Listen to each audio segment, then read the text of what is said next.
Hello Infinite Consciousness appearing as a beautiful person. I'm Alex, and today we're going to be talking about a topic that's on a lot of people's minds. Is shadow work dangerous? But before we dive into that, let me just remind you that there is a link to my free shadow work mini ebook, Shadow Work, The Art of Inner Transformation, in the video description below, and it's a resource if you want to deepen your shadow work process or if you're new to shadow work. So let's get into it. For those of you who are new to the term, shadow work is the process of bringing unconscious or repressed aspects of the psyche and emotions into the light of awareness. It's about facing old fears, traumas, and limiting beliefs and integrating them so that really more of the peace and freedom of your true nature can naturally shine through.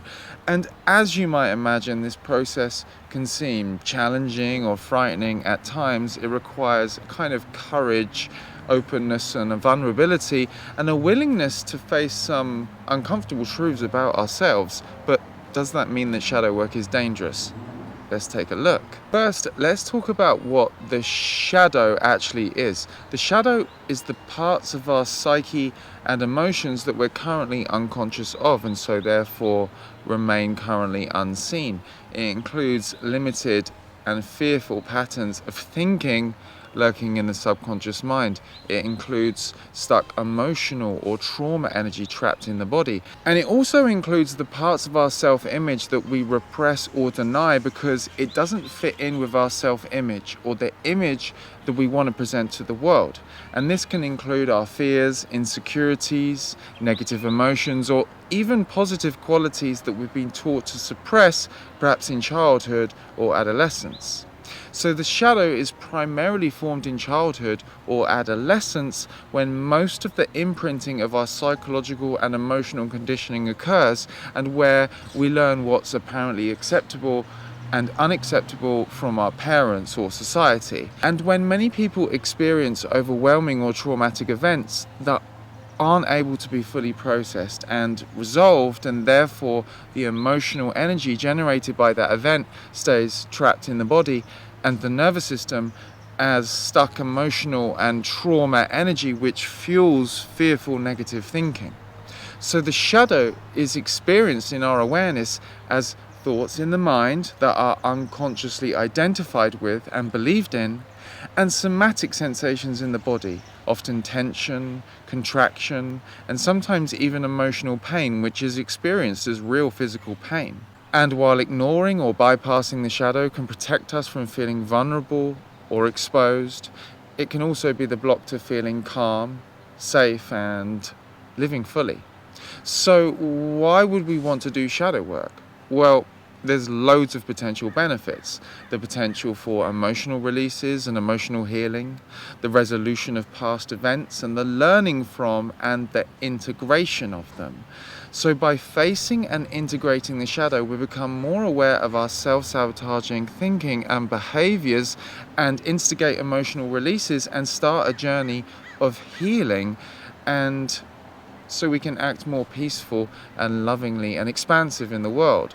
When we bring our unconscious limiting patterns and beliefs to the surface, we have an opportunity to question them and install new ones that align with our true values and aspirations, which means we can live and feel freer to act as our authentic self. Now let's talk about the potential risks of shadow work. While it can be transformative, it's important to approach it in an educated way. With shadow work, we are triggering old limited patterns and trapped emotional energy. And this is actually what we want to do. We want to do it purposefully and consciously so that it can be understood and processed and released in a safe environment. A person who's educated on the basics of shadow work and is connected to a calming inner resource will likely be able to do shadow work with no issues. If you can be grounded, calm, and be a loving space for all your triggers, you can hyperspeed the healing of them. If you're feeling overwhelmed or not resourced, diving too deeply into your shadow too quickly can bring up painful emotions or memories that may be difficult to handle, but don't worry, there's a solution. Before you begin your shadow work journey, take some time to connect to inner resources that can help you feel grounded and supported. And this could be a calming image or idea or even a person that you feel safe with. However, the most powerful resource is the realization of who you truly are. In the non-dual understanding of reality, you are awareness or infinite consciousness, and the nature of your being is peace and love. And by connecting with this truth, you tap into this unshakable sense of inner stability and move forward with confidence in your shadow work journey. So check out my videos on non-duality for more guidance on accessing this powerful resource within yourself. But creating resources also includes cultivating the ability to connect to calming and relaxing somatic sensations in the body and thereby improving emotional regulation. A certain percentage of people have such significant or complex past trauma that they have unconsciously learnt to disassociate, which means disconnecting from our thoughts and feelings and experiences in order to protect ourselves from the pain and overwhelm of trauma. And while this can be a helpful coping mechanism in the moment, over time it can lead to a fragmented sense of self and the inability to fully engage with life.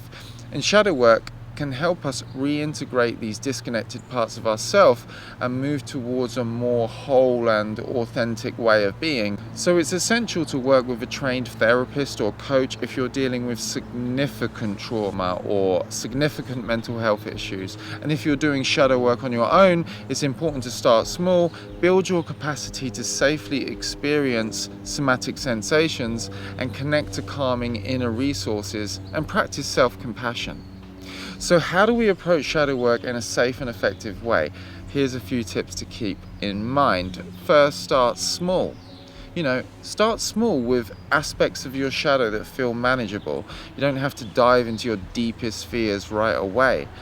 Number two, create a supportive environment. This could include, journaling, meditating, or talking to a trusted friend or mentor. Build a support system. And third, practice a kind of self-compassion, which means creating a positive frame for your own healing and integration and growth. Remember, you're doing this work because you want to heal and reveal more of the peace and love of yourself to yourself and the world, and not because you're broken or flawed. You're already whole. Shadow work is just the process of revealing that in the human form and in the external world. So, is shadow work dangerous? The answer is both yes and no. Yes, it can be challenging and uncomfortable at times. Yes, it can be dangerous if not approached in an educated and informed way by someone who has significant trauma and doesn't have resources. But if approached in an educated, informed and resourced way, no, it's not dangerous. It's actually incredibly transformative and empowering. And for me, it was the start of an incredible healing and integration journey. And it helped me to understand the healing and resolution process. And it helped me to see unconscious self-destructive behaviors that were running on autopilot as unconscious coping mechanisms for pain implanted in my childhood. And it helped me access deeper levels of emotional and psychological resolution and healing that I'll always be grateful for, because the value of living psychologically and emotionally clear is unmeasurable.